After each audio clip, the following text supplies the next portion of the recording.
All right. I believe you can hear me very well. I don't think so. I don't think. Am I audible? What the fuck is wrong with my mic? For fuck's sake, work. Yes, I think it's working.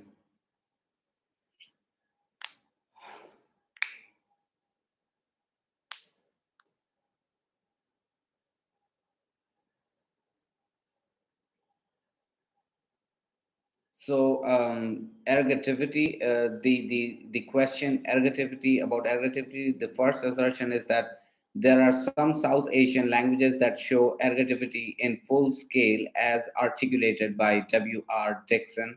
The second assertion is that some languages such as Hindi, Urdu, Marathi, Nepali, and Punjabi are classified as split ergative languages because ergativity is conditioned by tense and aspect in these languages. So, briefly explain. I don't have much time, so briefly explain these two assertions since both of these assertions are correct and I know very well about it. So, explain me what is ergativity? What ergativity? Uh, what fuck initiates? What initiates ergativity or what? Ergativity refers to a type of grammatical alignment where the subject of an intransitive verb is treated like the object of a transitive verb, rather than like the subject of a transitive verb. This is different from the nominative accusative alignment seen in languages like English, where the subject of both transitive and intransitive verbs is treated the same way. Now, regarding the assertions. First assertion.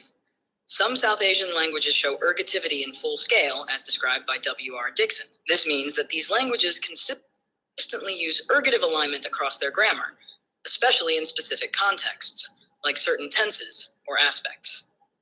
Second assertion. Languages like Hindi, Urdu, Marathi, Nepali, and Punjabi are examples of split ergative languages.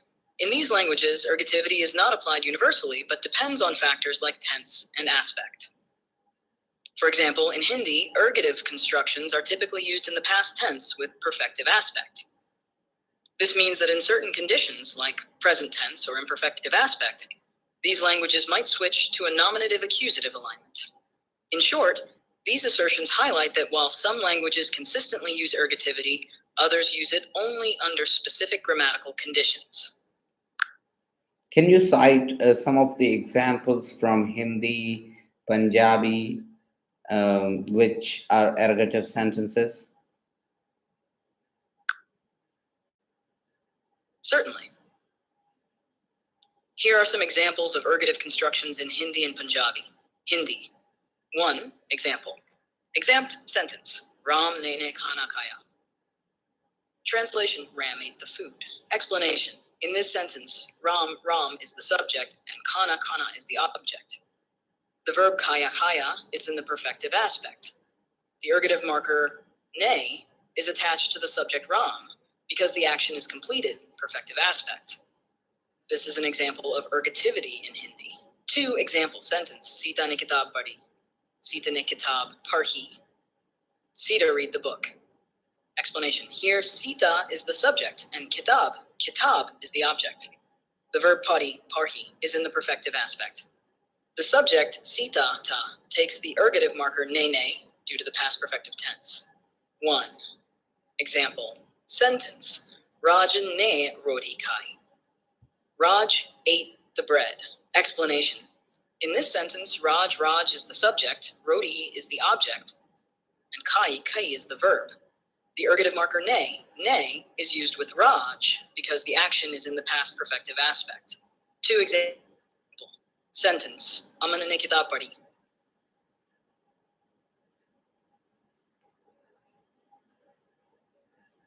Subject. Kitab is the object and padhi is the verb.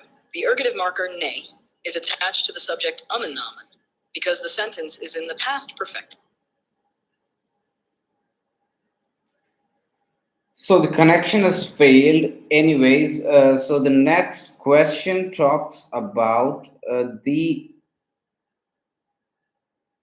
postpositions and their presence in the verb final languages.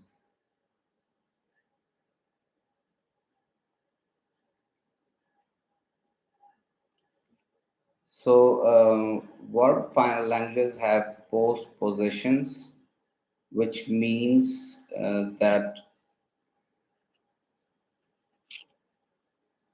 the first assertion is that one of the most salient properties of verb final languages is that they have postpositions, but Persian is an exception. Persian is an exception as Persian, the language Persian, it has, it's a verb final language, but it still has prepositions. So let's see if we can find something.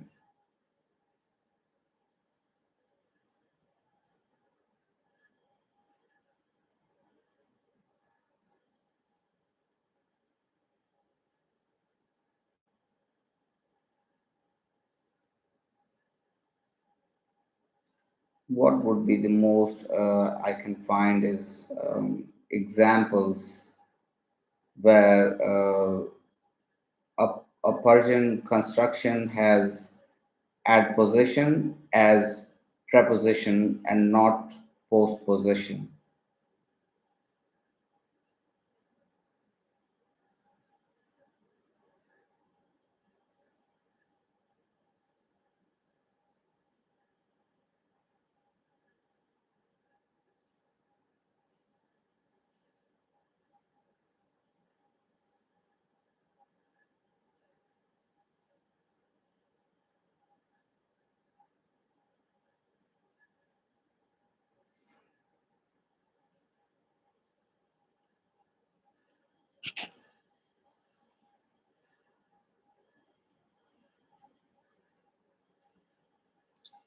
Okay, so the next question is it is about the verb final languages having postpositions. So Persian is a verb final language, but it has prepositions. So I want you to give me an example from the Persian language along with its glossing wherein this property is showcased by that example. Now, I want you to give only one example without wasting much time, since I don't have much time, and then we'll move on.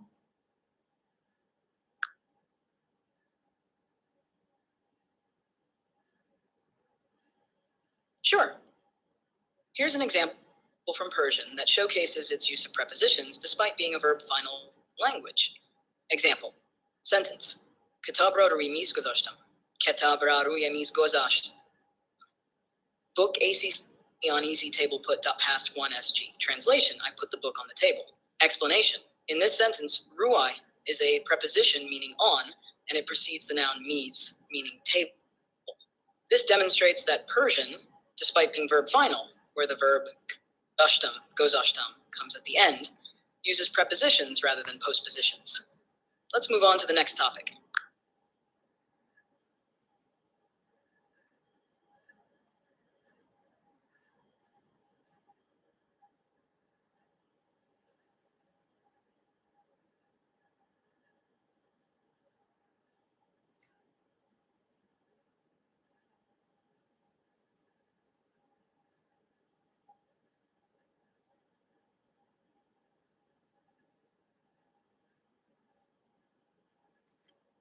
So, as you can see through this example, uh, Ra Rui that you see over here, this Rui it is equivalent to on, and on table, as you can see, right? Kitab ra rui emiz gozas tam. So this is the example of the Persian language where it has a preposition but not postposition. Now let's move on to the next question. The next question is when extant written records do not exist to offer forms representing an earlier non-extant state of a language, it is possible to hypothesize about the historical development of the languages by analyzing the structural regularities and irregularities of their contemporary states and deducing the underlying forms which might reflect earlier states. This process is called, I think it's the internal reconstruction, right? So please go ahead and explain this statement, what it really stands for, what it means, and also give me a simple explanation followed by a complex explanation.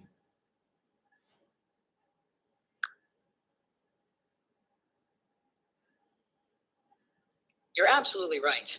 This process is called internal reconstruction. Let's break it down. Simple explanation. Internal reconstruction is a method used by linguists to figure out how a language might have looked in the past, even if we don't have any old written records of it. By carefully studying patterns and irregularities in the way the language is used today, linguists can make educated guesses about how certain words or sounds might have changed over time. It's like being a detective, but instead of solving a crime, you're solving the mystery of a language's history. Complex explanation.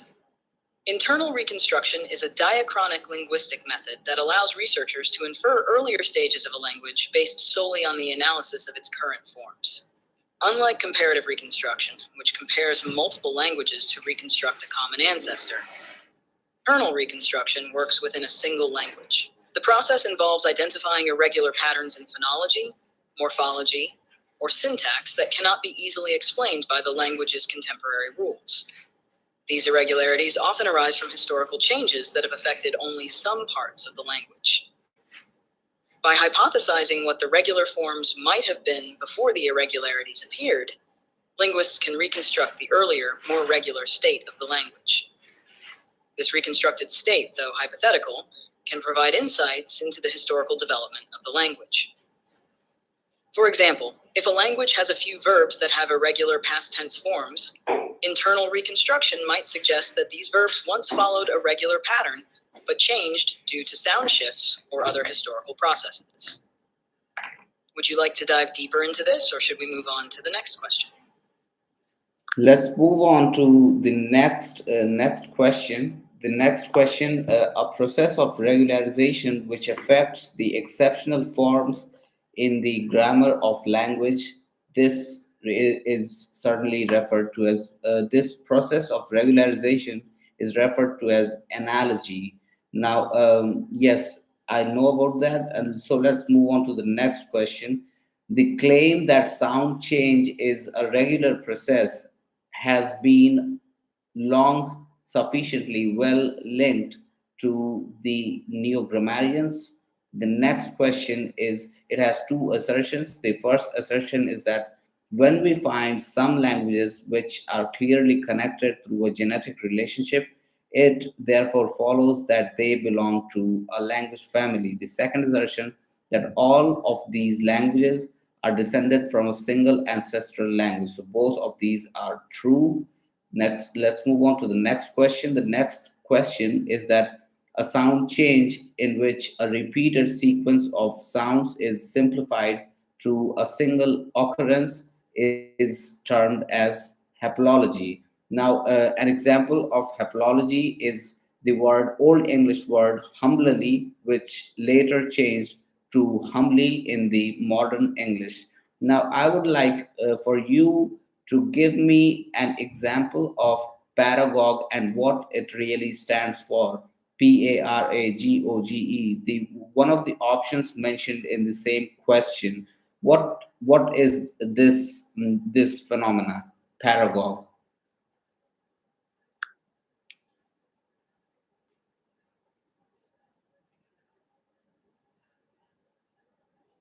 Paragoge is a phonological phenomenon where an extra sound or syllable is added to a word. This can happen for emphasis or stylistic reasons. For example, in some dialects of English, people might say suffering instead of suffering, adding an extra syllable to the word. Another classic example is the word humorous instead of humorous, where the extra sound is added. Paragoge often appears in poetic or informal language, reflecting a kind of linguistic playfulness or emphasis.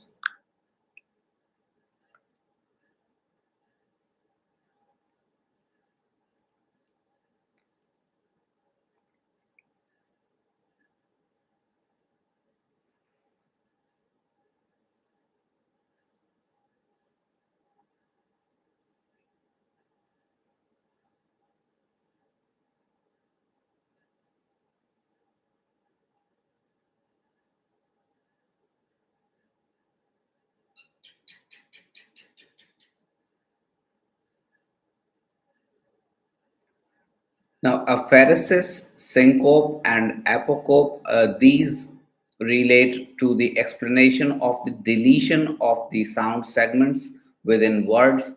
Is that true?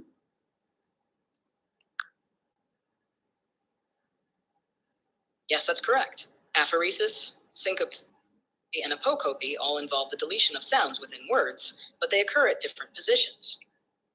Aphoresis refers to the loss of sounds at the beginning of a word. For example, gain instead of again.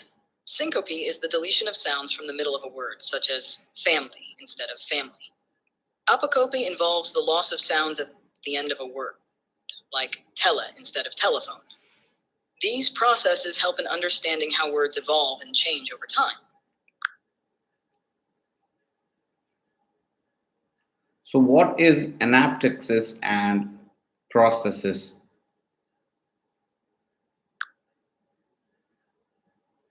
Anaptuxis is the addition of a vowel within a word to break up a cluster of consonants. For instance, adding a vowel to make film sound like film.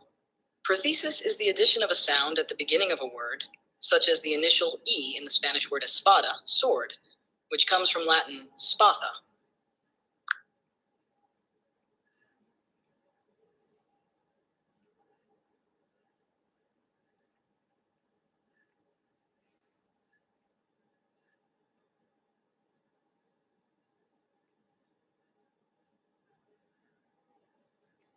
Now, a sound change in which sounds exchange positions with one another within a word is known as metathesis.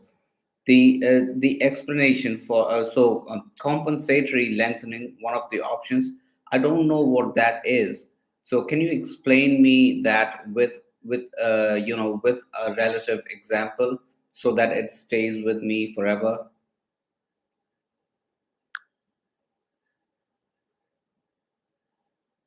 Compensatory lengthening happens when a sound is lost and the adjacent vowel lengthens to compensate for the loss. For example, in Latin, the word humerus, shoulder, lost the sound e in its derivative form, leading to the vowel in the remaining part of the word becoming longer in its descendant languages, such as in the Spanish word humero.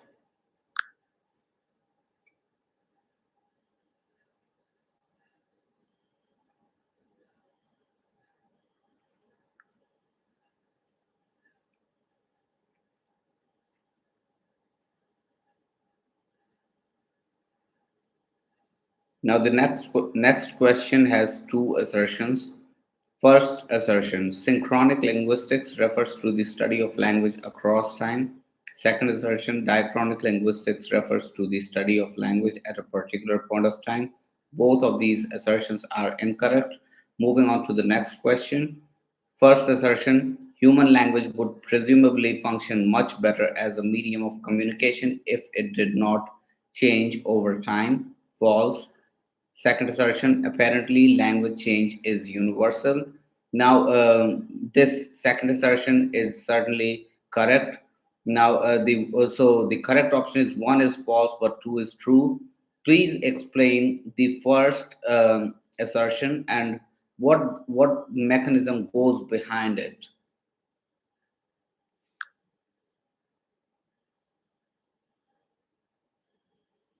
The first assertion suggests that if language didn't change over time, it would be a better medium for communication.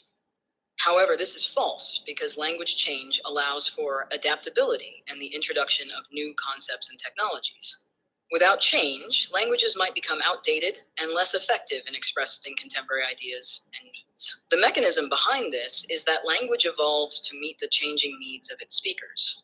As societies develop new technologies, social structures, and cultural practices, language adapts to incorporate these changes, ensuring effective communication across different contexts and times. This adaptability helps languages remain relevant and useful.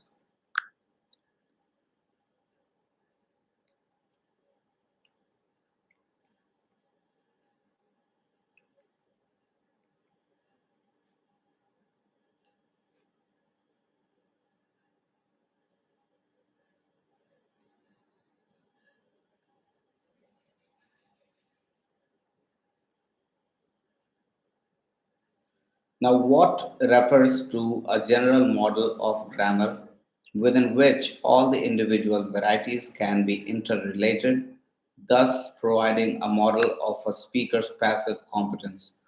The correct answer to this question is panlectal. Now, I don't know what that is. I just mugged it up.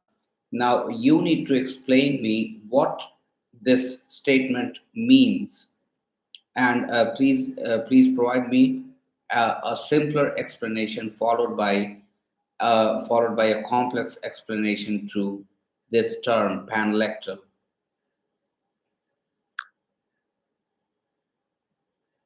Sure. Simple explanation. Panlectal refers to a model that connects all the different ways people use language in various contexts. It gives a complete picture of a speaker's overall knowledge of language, including all the different forms and varieties they might use. Complex explanation. The term panlectal comes from pan, meaning all, and lect, relating to dialect or language variety. In linguistics, it describes a comprehensive model that integrates various language varieties and registers used by a speaker. This model provides a framework for understanding a speaker's full range of language competence, not just a single dialect or sociolect, but encompassing all possible varieties they might employ. This holistic approach allows for a deeper analysis of how different language forms are interrelated and how they contribute to a speaker's overall linguistic ability.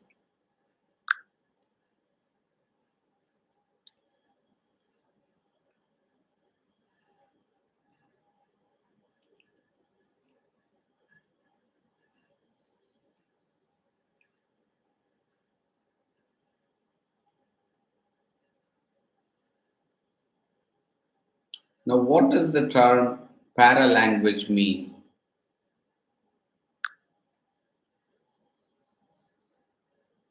Paralanguage refers to the nonverbal elements of communication that accompany spoken language, such as tone of voice, pitch, volume, and speech rate. It helps convey emotions and attitudes, adding nuance to the spoken message. For instance, the way someone says "I'm fine" can indicate whether they're genuinely okay or not, based on their tone and emphasis.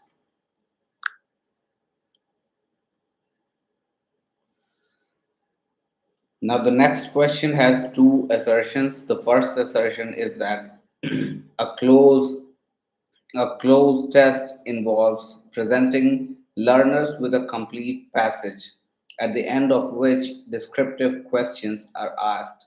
The second assertion is that closed tests have proven useful in second language classrooms as well as in psycholinguistics as tests of comprehension and in sociolinguistics as a means of eliciting dialect words. Now, explain to me what these two assertions literally mean. Give me, a simplified explanation. A closed test is a language assessment tool where a passage of text has certain words removed, and the learner has to fill in the blanks. The first assertion mistakenly describes a closed test as involving a complete passage with descriptive questions at the end, which is incorrect. The second assertion accurately describes closed tests as useful in various fields. In language learning, they help assess comprehension. In psycholinguistics, they study language processing. And in sociolinguistics, they can reveal dialectal differences by showing how different speakers complete the same passage.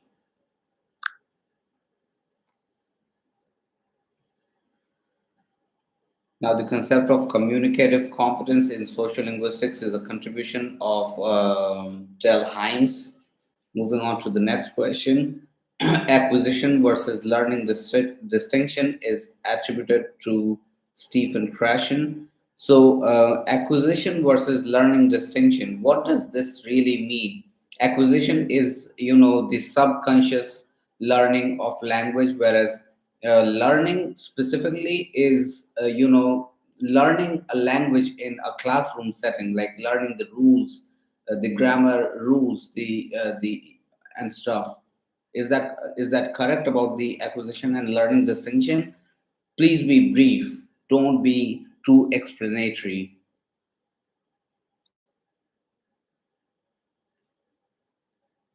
Yes, you're correct.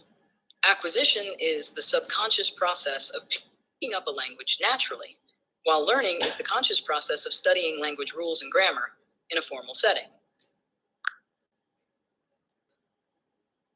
Now, gazetteers and biographical dictionaries are classified as onomastic dictionaries. Now, I have no idea what this means. Dictionaries are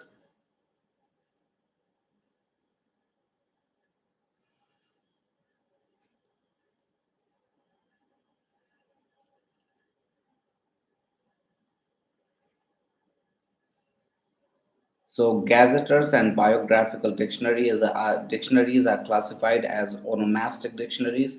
Please explain what the onomastic dictionaries, what they include, what they stand for. gazetteers and biographical dictionaries fall under onomastic dictionaries because they focus on names and their meanings.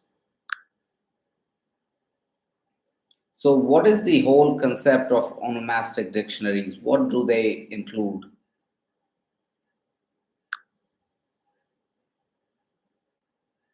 Onomastic dictionaries focus on the study of names, including personal names, place names, and other proper nouns.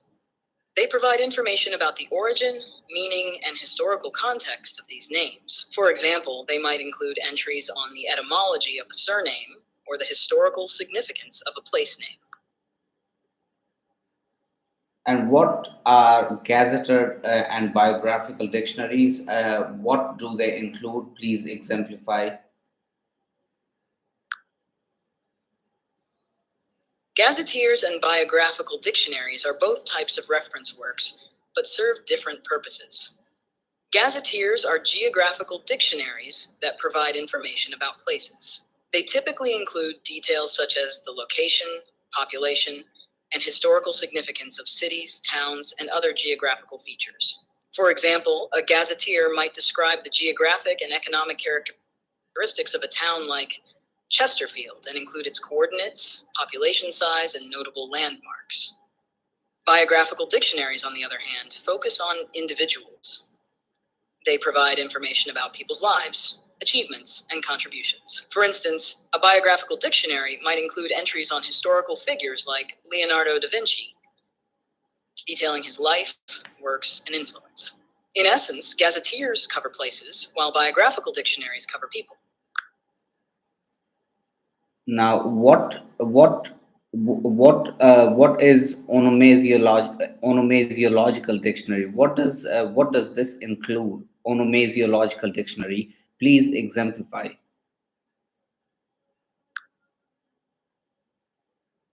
An onomasiological dictionary focuses on the names of animals and their etymologies.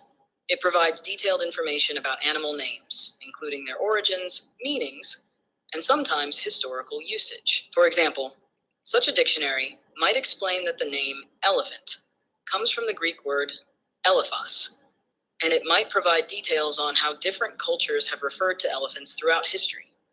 It's a specialized resource for understanding the linguistic and cultural aspects of animal names.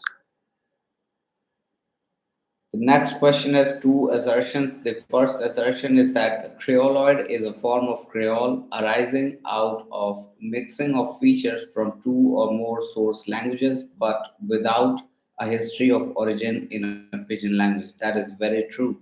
Second assertion is that Afrikaans, Singaporean English are both examples of Creoloids. Now, both of the assertions are correct over here. Now, please explain what creoloid is in precise terms and also exemplify.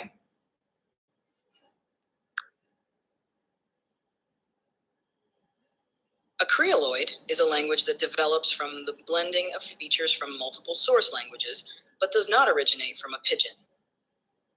It's a hybrid language that isn't a full-fledged Creole, but shows some Creole-like characteristics. For instance, Afrikaans, which evolved from Dutch with influences from various languages, and Singaporean English influenced by Malay and other languages, are examples of creoloids.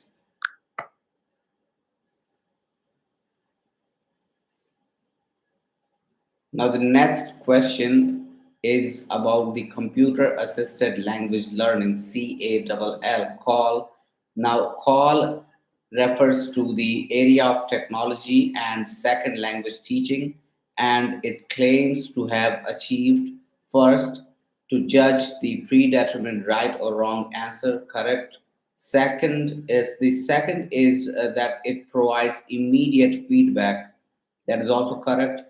Third, that it provides output even for unexpected input. That is not correct. Fourth, it provides motivation and engagement of human interaction. That is also not correct as well because it's a machine, not a human. So, one and two are correct, three and four are false. So, only one and two are correct, three and four are false. Now, please explain elaborately what CALL is, what mechanism goes behind its functioning, how can it judge the predetermined right and wrong answer, and how is it able to, provide immediate feedback.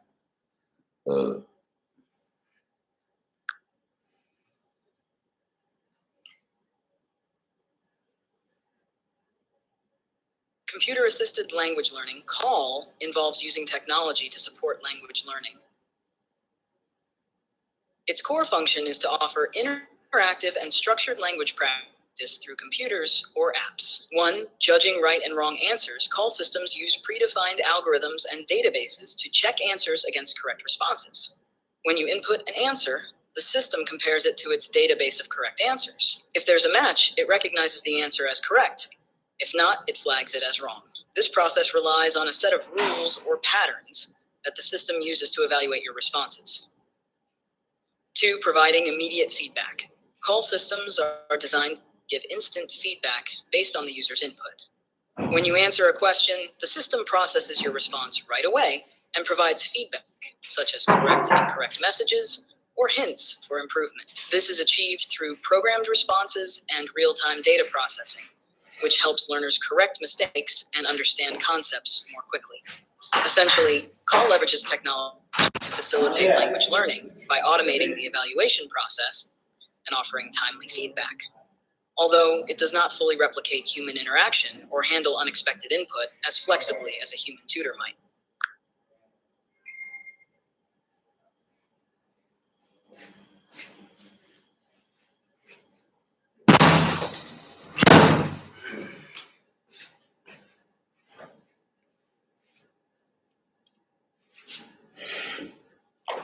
All right, let's move on to the next question. The next question again has two assertions. Assertion one says that more important than learning one mode of pronunciation is acquiring the ability to style shift. The second assertion is that style shifting is the ability to alter the register of speech. Now, both of these assertions are correct, but explain to me what these two assertions really mean and in what context have these statements been put.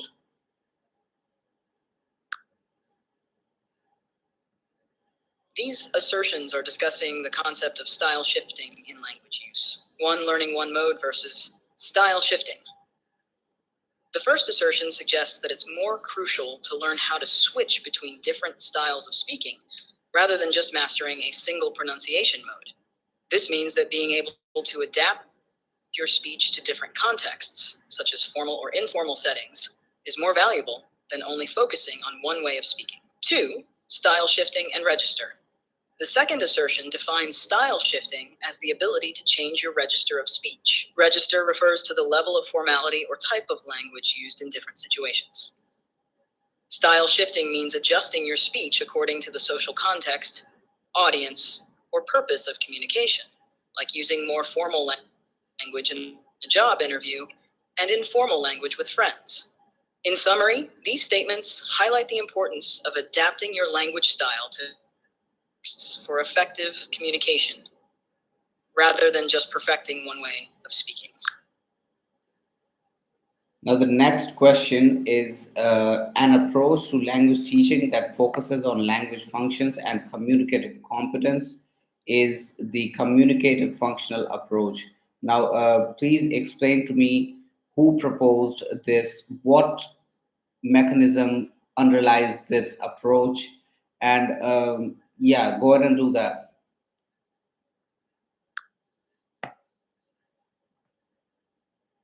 The communicative functional approach to language teaching was primarily proposed by Michael Halliday. This approach emphasizes teaching language based on its functions and real-life communication, rather than just focusing on grammar and vocabulary.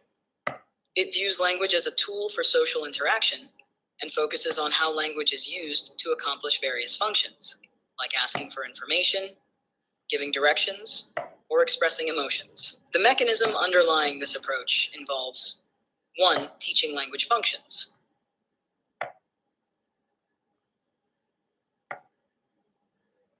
Strategizing. 2. Contextual learning. Language is taught in context, so learners understand how to use language appropriately in various social situations. 3. Practical application. Emphasis is placed on real-life communication scenarios to help learners develop practical language.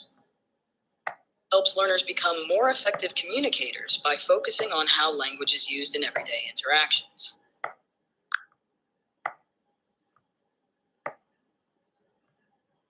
So, in what work did Michael Halliday propose the communicative functional approach? When did he propose this approach?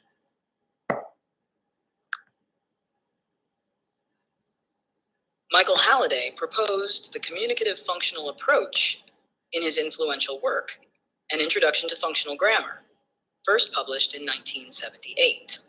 His ideas were developed over several years, with foundational concepts appearing in his earlier works as well.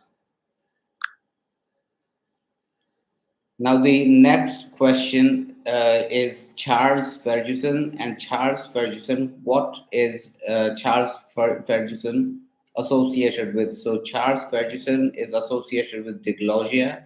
Now, the verbal deficit hypothesis. Tell me who proposed the verbal deficit hypothesis? What is it?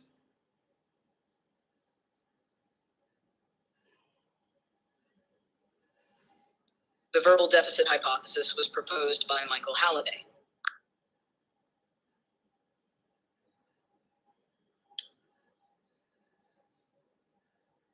What is the verbal deficit hypothesis?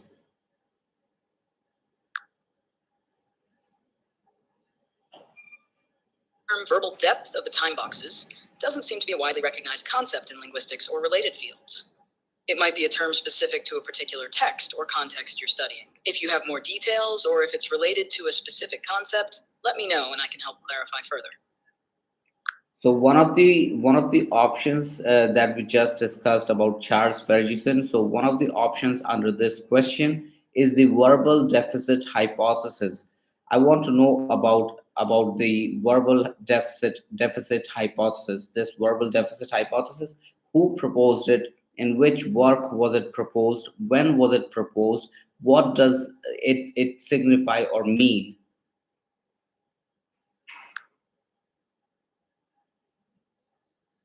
The verbal deficit hypothesis was proposed by Charles Ferguson in the 1960s.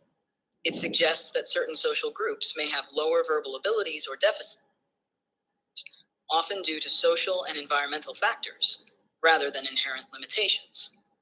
This hypothesis explores how socioeconomic factors and social environments can impact language development and communication skills. It's particularly linked to discussions on language and social inequality. I don't think Charles Ferguson proposed the verbal deficit hypothesis. I think it was Basil Bernstein who proposed the verbal deficit hypothesis in his work Class Related Codes or something like that.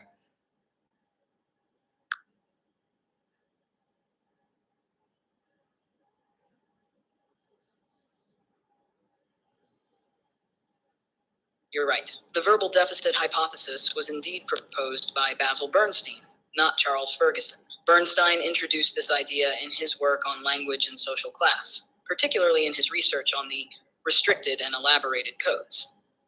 Bernstein's hypothesis suggests that differences in language use among social classes can reflect and perpetuate social inequalities.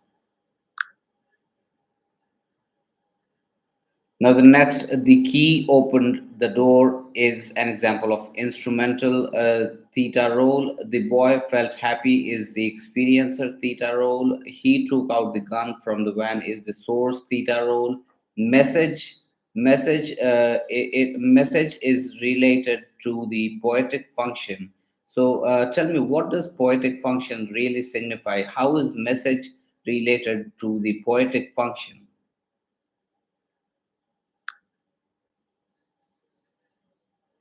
The poetic function of language focuses on the form and aesthetics of the message rather than its content. It emphasizes how something is said rather than what is said. This function is concerned with the artistic use of language, such as in poetry or literature, where the style, rhythm, and choice of words play a significant role in conveying meaning and evoking emotions.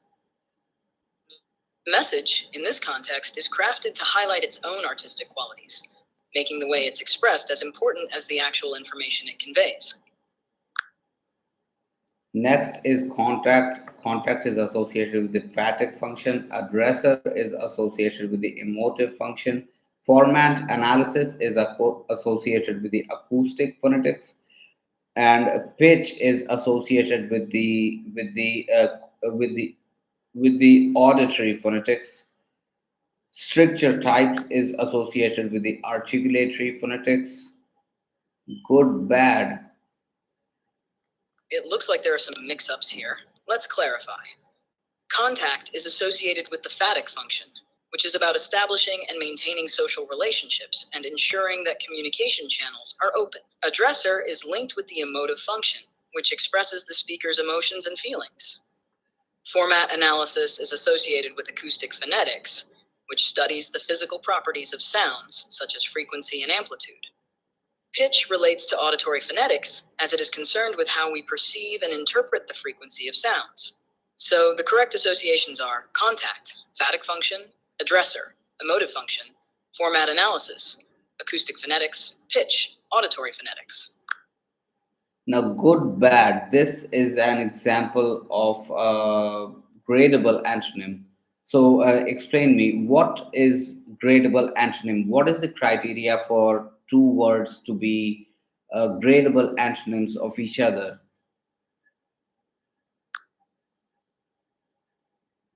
Gradable antonyms are pairs of words that represent opposite ends of a spectrum and can vary in intensity or degree. For example, good and bad are gradable antonyms because they describe qualities that can be measured on a scale, like very good or somewhat bad. The criteria for two words to be gradable antonyms include 1. Continuum. The words represent opposite points on a continuum or scale, rather than an absolute binary state. 2. Comparability. They can be compared using degrees, such as good, better, best, or bad, worse, worst. 3. Contextual variability. They can often be used with modifiers to indicate varying levels, like quite good or slightly bad. So they are not just opposites, but exist on a spectrum where degrees of intensity or quality are possible.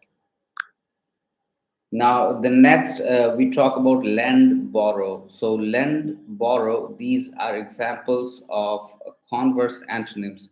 So, what is the criteria behind lend, borrow being converse antonyms?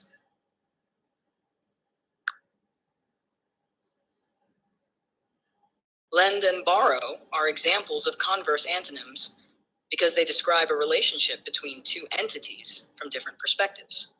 The criteria for converse antonyms are 1. Mutual relationship. The actions are reciprocal and dependent on each other. For example, if you lend something to someone, they must borrow it from you. 2. Perspective. Each term describes the same situation from a different point of view. Lend focuses on the giver's perspective, while borrow focuses on the receiver's perspective. 3. No overlapping. They cannot exist independently of each other. One action implies the other. So, lend and borrow are converse antonyms because they illustrate a reciprocal relationship between two participants in the exchange of an object.